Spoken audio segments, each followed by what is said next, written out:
becoming happy. You know, if we truly want to become happy, we must understand one thing, that happiness doesn't come from the outside world. Trust. Happiness doesn't come from the outside world, because if it did, happiness would essentially be sustainable. Look at everything, everything within this existence. In the outside world, happiness is only designed to sustain itself for a short period of experience. And that's why we feel like we need to essentially do something again to become happy.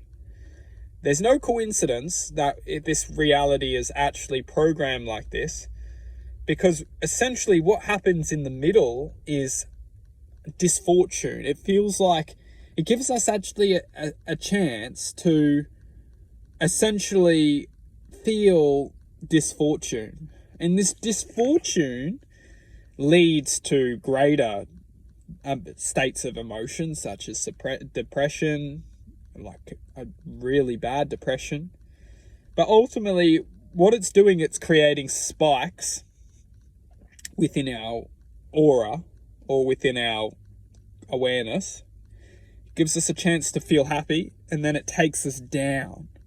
And when we go down, this is where we start to, if we truly connect, we can start to understand that when we're coming down, we're inflicting pain to other people. And if you look at it from a holistic level, you can understand that every time we're going down, we're actually bringing people down with us. Because this is the natural existence of our reality. Every time we're going down, we bring people down with us. And this is essentially, if we just wake up to this, we can start to bring a whole lot of love to this reality, because we understand that as long as we're going up, we bring everyone up with us. And this is the true power of our existence, is that if we focus our attention and do our best in life to always try and go up, and when I refer to going up, I refer to increasing our aura or our energetical field or our energetical awareness. So at least we feel like we're always going up. We are, essentially, because we're raising our aura, our vibration. When we do so, we're naturally bringing everyone up with us.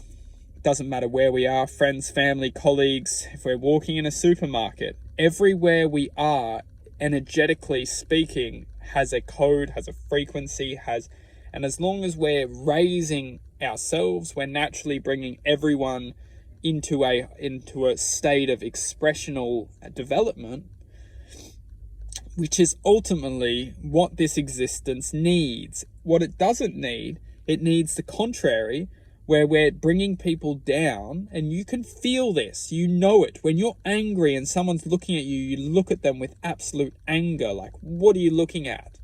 You know, like, what's your problem?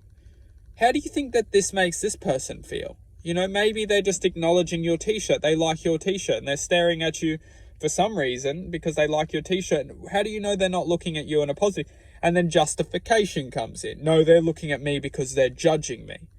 It's like we're beings of justification if we're not feeling good, because we want to justify why, and most importantly, who has affected us. So we're automatically pointing fingers, most of the time at least. How often do we just suffer ourselves because we feel our own pain and not point fingers that someone's caused or inflict us pain? Not very often. And those who, you know, just feel utter, you know, weakness themselves and not point the fingers, this is where it often gets really sad, because we're pointing the fingers at ourselves because we actually know that we're hurting other people with our pain. Truth being, happiness comes from inside. If no one else will make us happy in this reality, if we can't connect to our true life force. True happiness comes from truth within connection of life force itself. How we connect is the art for everyone. This is the only thing that's worth fighting for in life, is the connection with the truth of our existence. Because if we can't connect to this, this is literally the beginning of our development within unconditional happiness. Everything else is outside of us. The only thing, we'll wrap this up into a part 2.